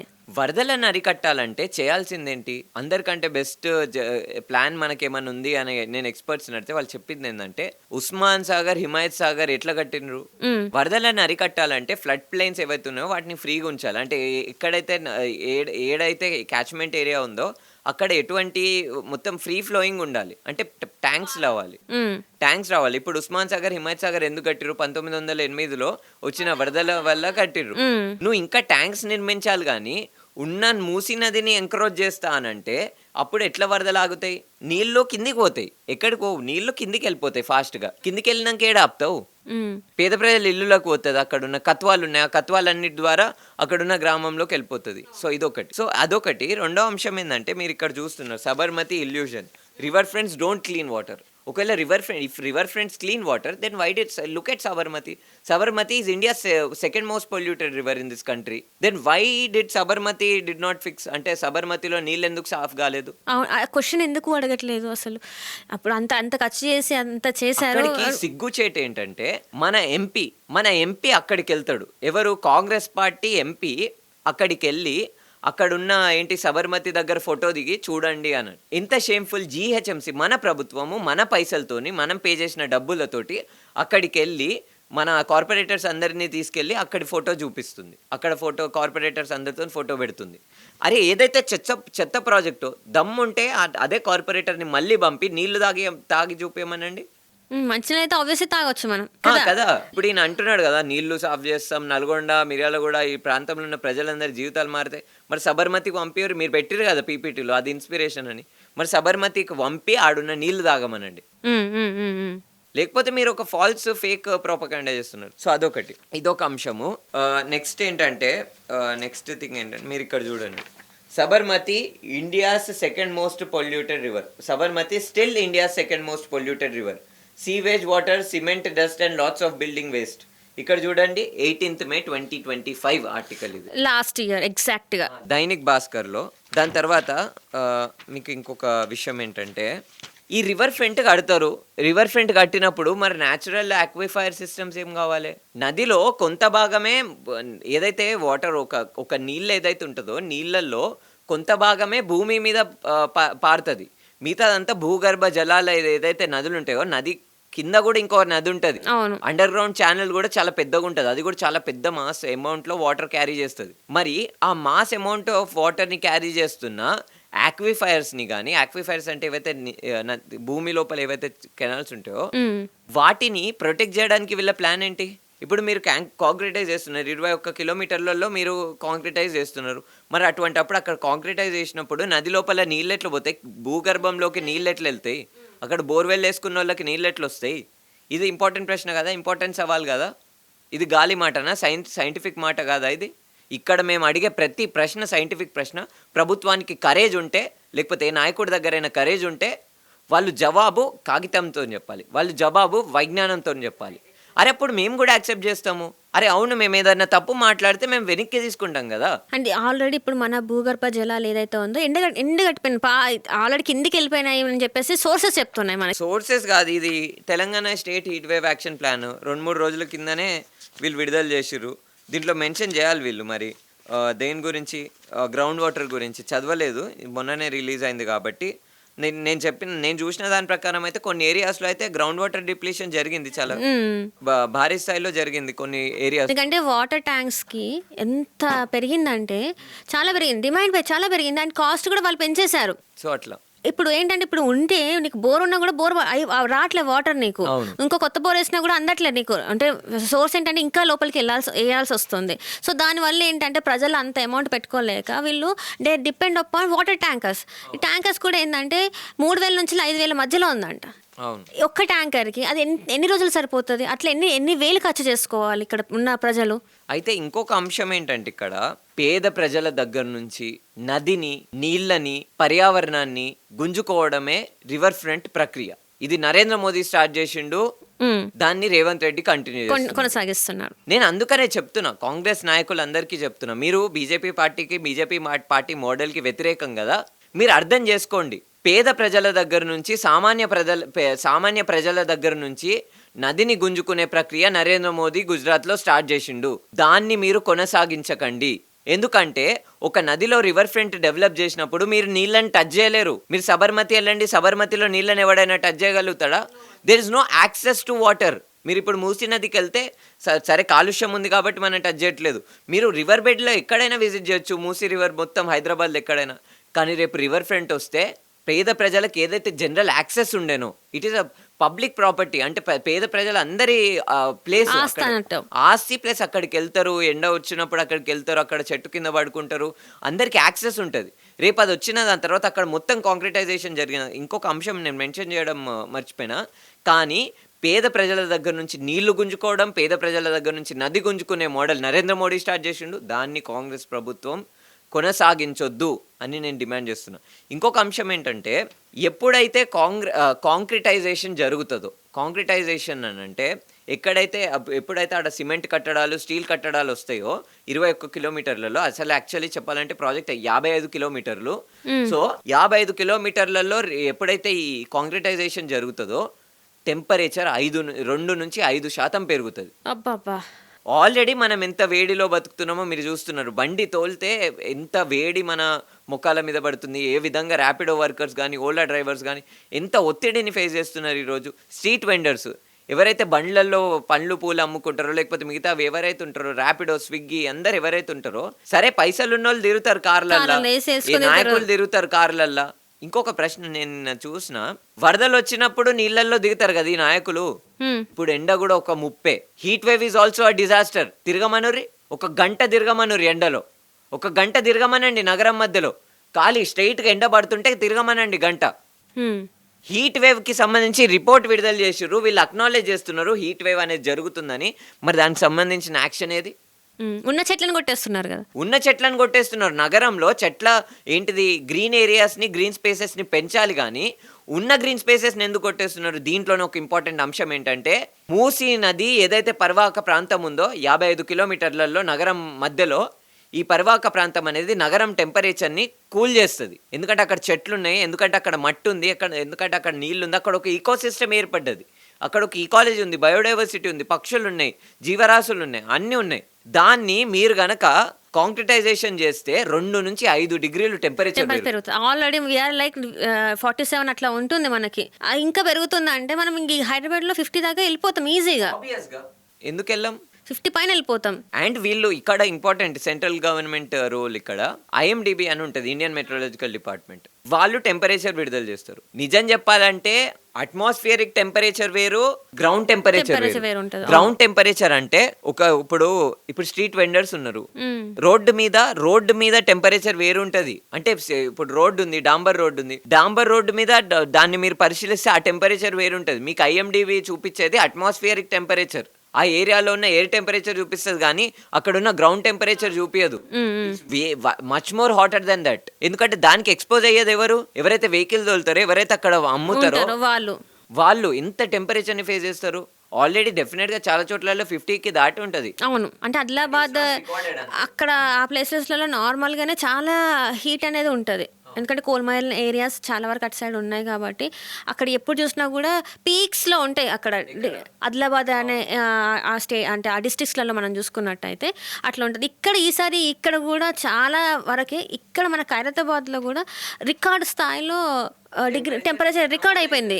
ఎందుకంటే క్లైమేట్ చేంజ్, వాతావరణంలో మార్పులు జరుగుతున్నాయి. ఇప్పుడు ఇంత పెద్ద నరేంద్ర మోడీ తోపు తురుము అని అంటున్నారు కదా, నేను ఏమంటున్నా, మన తోపు తురుముని పొమ్మనండి, డొనాల్డ్ ట్రంప్ దగ్గరకు పొమ్మనండి, మిగతా ప్రపంచ నాయకుల దగ్గరకు పొమ్మనండి, పోయి ముక్కు పిండి పైసలు తీసుకురమ్మనండి భారతదేశానికి. ఏదైతే గ్రీన్ ఫండ్ అని ప్రపంచంలో ఉన్న ధనిక దేశాలు భారతదేశము లాంటి పేద దేశాల దగ్గర నుంచి రిసోర్సెస్ ఎక్స్ట్రాక్ట్ చేసి క్లైమేట్ చేంజ్ బ్రంట్ ని తెలంగాణ ఇంకా భారతదేశం ఈరోజు ఫేస్ చేస్తుంటే, గ్రీన్ ఫండ్ అని మేము ఇస్తామని చెప్పి ఒక 10-30 సంవత్సరాల క్రితం ప్రామిస్ చేసి ఇప్పటి వరకు డబ్బుని రిలీజ్ చేయలేదు US ఇంకా మిగతా డబ్బున్న దేశాలు. దాని గురించి ప్రశ్నించలేడా? ప్రపంచంలోనే పెద్ద తోపు కదా నరేంద్ర మోదీ, ఆ విశ్వగురు కదా. నేను అంటున్నా, అప్పీల్ చేస్తున్నా, మన విశ్వగురుని పంపియండి ఆడికి, పంపించి ట్రంప్ దగ్గర నుంచి గ్రీన్ ఫండ్ తీసుకురమ్మనండి, ఫ్రాన్స్ దేశం నుంచి గ్రీన్ ఫండ్ తీసుకురమ్మనండి. ఇది రాసిరు వాళ్ళు, they have recorded and told that they will allocate certain fund. దాన్ని అడిగే దమ్ము లేదు మన నాయకుడి దగ్గర. వీళ్ళందరేమో డైలాగులు కొడతారు. ఏదైతే డబ్బు మనకి దక్కాలో, క్లైమేట్ చేంజ్ వల్ల నష్టపోతుంది భారతదేశం, ఆ డబ్బుని తీసుకురాలేని నాయకుడు ఎంత మామూలు అమౌంట్, బిలియన్స్ ఆఫ్ రూపీస్ ప్రతి సంవత్సరము కొన్ని వేల కోట్లు డబ్బులు రావాలి మనకి. దాన్ని అడిగే ధైర్యం లేదు మన బీజేపీ పాలిత ప్రభుత్వం దగ్గర. పేద ప్రజలని యాంటీ నేషనల్ అని, మల్లెపూలని, ఏది పడుతుంది ఇంకా all the terms which is possible to use, they are using it. Right. అంటే ఇక్కడ చూసుకున్నట్టయితే మన ముఖ్యమంత్రి గారు కూడా ఏంటంటే, వీళ్ళు ఇచ్చిన 6 గ్యారంటీల గురించి మాట్లాడినప్పుడు నన్ను కోసిన కూడా రూపాయి రాలేదు అని చెప్పేసి మాట్లాడాను. కానీ ఈ మూసీ రివర్ ఫ్రంట్ ఏదైతే ఉందో దీనికోసం మాత్రం కోట్ల రూపాయలు వెచ్చిస్తున్నారు. మరి అప్పుడు పేద ప్రజలకి ఇవ్వాల్సిన వాటికేమో లేవు, అసలు మీరు ఏం చేసుకున్నా నాతో కాదన్నారు. మరి దీనికి ఎక్కడి నుంచి డబ్బులు వస్తున్నాయి ఏంటంటారు? ఇంత ఖర్చు అవసరం అంటారా మరి దీనికి? ఏషియన్ డెవలప్మెంట్ బ్యాంక్ అని ఒక బ్యాంక్ ఉంది, వాళ్ళు వాళ్ళ దగ్గర నుంచి ప్రభుత్వము పైసలు తీసుకోనికే పిచ్ చేసింది. వాళ్ళు హైదరాబాద్ వచ్చినప్పుడు మేము వాళ్ళకి మూసీ జన్ ఆందోళనలో నేను కూడా మెంబర్ కాబట్టి మూసీ జన్ ఆందోళన తరపున వాళ్ళకు ఒక ఈమెయిల్ రాస్తే వాళ్ళు రెస్పాండ్ అయ్యారు. ఇది ఎప్పుడు కొన్ని నెలల కిందట మేము అడిగినాము, మరి మీరు పైసలు ఇచ్చేసిర్రంట కదా, మొత్తం అయిపోయిందంట కదా అంటే, లేదు లేదు మేము పైసలు ఇవ్వలే అని అన్నారు. దాని తర్వాత వాళ్ళు హైదరాబాద్కి వచ్చిర్రు ఫిబ్రవరి నెలలో అనుకుంటా. వచ్చినప్పుడు మేము ఏంటిది వాళ్ళు హైదరాబాద్కి వచ్చిన విషయం తెలవంగానే వాళ్ళని ఏంటిది ఆపి ఏంటిది అని అడిగితే వాళ్ళు నెక్స్ట్ డే మాతో మీటింగ్ చేసిండ్రు. మీటింగ్ చేసినప్పుడు మేము అడిగినాము, మరి అప్పుడు మేము వాళ్ళకి చూపించినాము. ఒక న్యూస్ ఆర్టికల్ ఏమని వచ్చింది, శ్రీధర్ బాబు గారు అంటున్నారు, ఐటీ మినిస్టర్ గారు ఏమని, ఇన్ ప్రిన్సిపల్ అప్రూవల్ అంటే వచ్చేసింది మాకు అప్రూవల్, ఏడీబీ వాళ్ళు చెప్పేసారు మాకు అని అన్నాడు. అదే ఆర్టికల్ వాళ్ళకి చూపించినాం మీటింగ్ లో, టేబుల్ మీద పెట్టినాం. పెట్టినప్పుడు లేదు మేమేడ అప్రూవల్, మేము అప్రూవల్ చేయడానికి ఒక ప్రాసెస్ ఉంటుంది, వెబ్సైట్ లో పెట్టాలి, సజెషన్స్ తీసుకోవాలి, మేమేం అప్రూవల్ ఇవ్వలేదు అని అన్నారు. అని అన్న దాని తర్వాత సో ఇట్లా రకరకాలుగా ఫండింగ్ అయితే వాళ్ళు ఏడీబీకి పిచ్చి చేస్తున్నారు.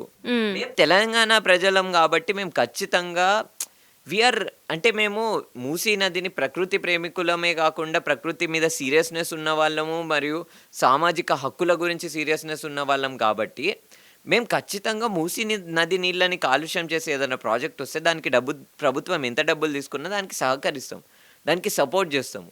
కానీ ఒక ప్రాజెక్టు తీసుకొచ్చి ఆ ప్రాజెక్టు వల్ల లాభమే లేకుండా, ఆ ప్రాజెక్టు వల్ల నీళ్లు సాఫ్ కాకపోతే, ఆ ప్రాజెక్టు వల్ల ఉల్టా పేద ప్రజలు ఇల్లులు కూలుతాయి అని అంటే ఎందుకు వ్యతిరేకించాం? సో అట్లా ఏడీబీ వాళ్ళని పైసలు అడుగుతారు. వీళ్ళు రీసెంట్గా 375 crores విడుదల చేసిండ్రు మూసీ రివర్ ఫ్రంట్ ప్రాజెక్ట్కి. సో అది లేటెస్ట్ అప్డేట్ అంటే ఫైనాన్స్కి సంబంధించి. ఓకే. సో మరి ఓవరాల్గా మీరు ఏం చెప్తారు అసలు? అంటే ఇప్పుడు కేబీఆర్ పార్క్ది కూడా మనం చూస్తున్నాం, చాలా వరకు చెట్లు అంటే కేబీఆర్ పార్క్ దగ్గరే కాదు, మెయిన్ ప్లేసెస్లలో ఎక్కడైతే ఉన్నాయో చెట్లు అక్కడ కూడా చెట్లని నరికేస్తున్నారు. సో ఏంటి అసలు అంటే అంతో ఇంతో ఆక్సిజన్ ఇప్పటికే మనం చాలా వరకు ఇబ్బందులు పడుతున్నాం. ఈ కొంతైనా చెట్లు సిటీలో ఉండి ఆక్సిజన్ని మనకి ఇస్తుంటే వాటిని కూడా తీసేస్తుంటే ఏంటన్నట్టు, అంటే ప్రజల ఆరోగ్యాలు వాళ్ళు చచ్చిపోయినా పర్లేదని చెప్పేసి గవర్నమెంట్ అనుకుంటుందా మరి? అట్లానే ఏం లేదు. నేను ఇక్కడ నుంచి కాల్ ఇస్తున్నా తెలంగాణ ప్రజలకి మరియు భారతదేశ వ్యాప్తంగా ఉన్న ప్రజలకి. నేను ఇక్కడ నుంచి కాల్ ఇస్తున్నా. గతంలో కూడా ఆరావళిలో నిరసన చేసినప్పుడు, లేకపోతే జమ్మూలో అక్కడున్న తవి నది గురించి, లేకపోతే రాయికా ఫారెస్ట్ గురించి కానీ, రైతు ఉద్యమంలో నేను పార్టిసిపేట్ చేసినప్పుడు అక్కడున్న రైతులకి ఏంటి శంభు బార్డర్లో మిగతా చోట్లలో చెప్పిందే నేను మళ్ళీ చెప్పాలని అనుకుంటున్నా.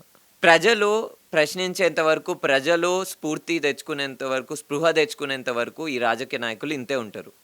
కాబట్టి ప్రజలు చైతన్యవంతులు కావాలి. పర్యావరణం యొక్క ఇంపార్టెన్స్, వాళ్ళ జీవితాలలో పర్యావరణం యొక్క ముఖ్యత మరియు వాళ్ళ హక్కుల సంబంధించిన సమాచారం వాళ్ళు తెలుసుకొని రాజకీయ నాయకులని కాల్ అవుట్ చేసేంత వరకు మార్పు అనేది రాదు. అదే చెప్తున్నా. కాబట్టి ఖచ్చితంగా ప్రజలందరూ స్పృహ తెచ్చుకోవాలి. భగత్ సింగ్ పుస్తకాలు, అంబేద్కర్ పుస్తకాలు, రాజ్యాంగము, ప్రపంచవ్యాప్తంగా ఏవైతే రచనలు ఉన్నాయో వాటిని చదివితే తప్ప మనకి అంటే ఇదంతా ఒకసారి పక్కన పెడితే, ఇప్పుడు మీరు ఇంత కష్టపడి అంటే ఇప్పుడు మీ ఏజ్ వచ్చేసి 21 years, చాలా యంగ్ ఏజ్లో ఉన్నారు. అంటే మీ ప్లాన్ ఏమన్నా ఉందా? ఇప్పుడు చూసుకున్నట్టయితే కాక్రోచ్, జనతా పార్టీ, CJP అనే పార్టీ అంటే యూత్, అభిజిత్ దీప్కే అనే ఒక పర్సన్ ఎప్పుడైతే సుప్రీంకోర్టు జడ్జి అలా మాట్లాడాడో తను ఈ పార్టీ పెట్టడం జరిగింది. మీరు కూడా అట్లాంటిది ఏమన్నా స్టార్ట్ చేసే అవకాశం ఉందా? మీరు ఏమన్నా రాజకీయంగా ఏమన్నా ప్రవేశించే అవకాశాలు ఏమైనా ఉన్నాయంటారా? ఏంటి అసలు మీ పర్సనల్గా? అంటే మా రాజకీయం అంటే నా రాజకీయం మీ పర్సనల్గా మీరేమన్నా రాజకీయాలకు వచ్చే అవకాశం ఉందా అంటారు? లేదు, రాజకీయాలలో ఆల్రెడీ ఉన్నాం కదా. అంటే రాజకీయ ప్రశ్నలు లేవనెత్తుతున్నాము. ప్రశ్నలు అని కాదు, లైక్ ఎమ్మెల్యేనా, ఎన్నికల్లో పార్టిసిపేట్ చేసి ఏదైనా పార్టీ తరపున మీరు ఎమ్మెల్యేగానా, లేకపోతే ఏంటి ఏదైనా అట్లా నికాస్ అయిన ఒక రాజకీయ నాయకుడు అయ్యే అవకాశాలు ఏమైనా ఉన్నాయా అని అడుగుతున్నా. అంటే మేము ఇప్పుడు నా ఇండివిజువల్ స్టాండ్ అయితే నాకు ఎలక్టోరల్ పాలిటిక్స్లో ఎక్కువ ఇంట్రెస్ట్ లేదు. కానీ ఖచ్చితంగా ప్రజల్లో నుంచి ఎవరైతే నాయకులు ఉంటారో, నిజంగా వాస్తవంగా ఇప్పుడు నేను ఓటర్ కాబట్టి నేను ఓట్ వేస్తా. నేను రాజ్యాంగంలో బిలీవ్ చేస్తా, రాజ్యాంగాన్ని ప్రేమిస్తా. కాబట్టి రాజ్యాంగంలో ఒక వ్యవస్థ ఉంది, ఓట్ వేయాలి. ఓట్ వేస్తే ఒక నాయకుడు ఎన్నికవుతాడు. ఆ నాయకుడు ఏంటి సమాజంలో పాలసీలు తయారు చేస్తాడు. ఆ పాలసీ నా జీవితాన్ని ఇన్ఫ్లుయెన్స్ చేస్తుంది. కాబట్టి నేను ఓటును నమ్ముతా. కాబట్టి ఒక రాజకీయ నాయకుడు, మంచి రాజకీయ నాయకుడు ఉండాలని నేను కోరుకుంటా. అట్లెవరైనా ప్రజల్లో నుంచి నాయకులు ఎవరైనా వస్తే వాళ్ళకి సహకారం అందజేస్తా. కానీ నేను ఒక పొలిటికల్ మెంబర్ లెక్క అంటే తమిళనాడులో చూసుకున్నట్టయితే ఇప్పుడు టీవీకే ఒక ప్రభంజనం సృష్టించింది. ఒక సినీ యాక్టర్ నుంచి అతను పార్టీ పెట్టిన ఒక 18 monthsలోనే ప్రభంజనం సృష్టించిండు. హీ బికెమ్ లైక్ ఇట్లా ఎంజీఆర్, ఎన్టీఆర్ తర్వాత అంత క్రేజ్ దక్కిందంటే తలపతి విజయ్కి దక్కింది. సో అట్లా యంగ్ స్టార్స్ని చూసినప్పుడు అనిపించలేదా ఎప్పుడు కూడా అరే నేను కూడా వెళ్ళి అంటే మీరు ఇంత వర్క్ చేస్తున్నప్పుడు ఇట్లా కాదు ఇట్లా సామాన్యులాగా వర్క్ చేస్తే ఏమీ రావట్లేదు, సో పొలిటీషియన్గా వెళ్ళి నేను పాలిటిక్స్లోకి వెళ్ళి పొలిటీషియన్గా ఏమన్నా చేస్తే ఆ ప్రభావం ఇంకొంచెం గట్టిగా ఉంటుందని మీకు అనిపించలేదా మరి? అంటే ప్రజల్లో కాన్షియస్నెస్ రావాలి కదా. ఇప్పుడు సరే మనం రాజకీయ నాయకులం అయిదాము, అయ్యి ఏదో ఒకటి వస్తుంది, ఏదో ఒక seat tomorrow even if any ఇప్పుడు ఏదైనా సమూహము రేపు సీజేపీయా ఎవరైనా అయి ఉండొచ్చు, రేపు వాళ్ళకి అధికారం వచ్చినా టీవీకి అధికారం వచ్చినా ఎవరికి అధికారంలోనే ఉన్నారు వాళ్ళు, ఏదైనా పార్టీకి అధికారం వచ్చినా ప్రజలు ప్రశ్నించే పరిస్థితులు ఉండాలి కదా. అత్యంత ముఖ్యము ప్రజల్లో చైతన్యం రావడము, ప్రజల్లో వాళ్ళ హక్కుల గురించి వాళ్ళకి చైతన్యం వచ్చేదే నా ప్రియారిటీ. అంటే వాళ్ళ గురించి చైతన్యం రేపు ఏ నాయకుడు అవసరం ఉండదు, ప్రజలకి వాళ్ళ గురించి వాళ్ళ పరిస్థితుల గురించి వాళ్ళ హక్కుల గురించి వాళ్ళకి అవగాహన ఉన్నప్పుడు ఏ నాయకుడే అవసరం ఉండదు, వాళ్ళని వాళ్ళు చూసుకోగలుగుతారు. అంటే నేను ప్రజలకి అవగాహన లేదు అని అనట్లేదు, నేను అంటున్న విషయం ఏంటంటే హక్కుల గురించి కొంత అవగాహన లేదు, చట్టాల గురించి కొంత అవగాహన లేదు, అన్ని విషయాల గురించి అవగాహన అందరికి ఉండదు కదా. కానీ ఒక వ్యక్తికి తన జీవితం మీద ఏదైతే ఇన్ఫ్లుయెన్స్ చేస్తుందో, ఏదైతే గవర్నమెంట్ తనని పాలిస్తుందో ఆ గవర్నమెంట్ ఏ విధంగా పాలిస్తుంది, నాకు ఇచ్చే హక్కులేంటి అనేది తెలియాలి బేసిక్.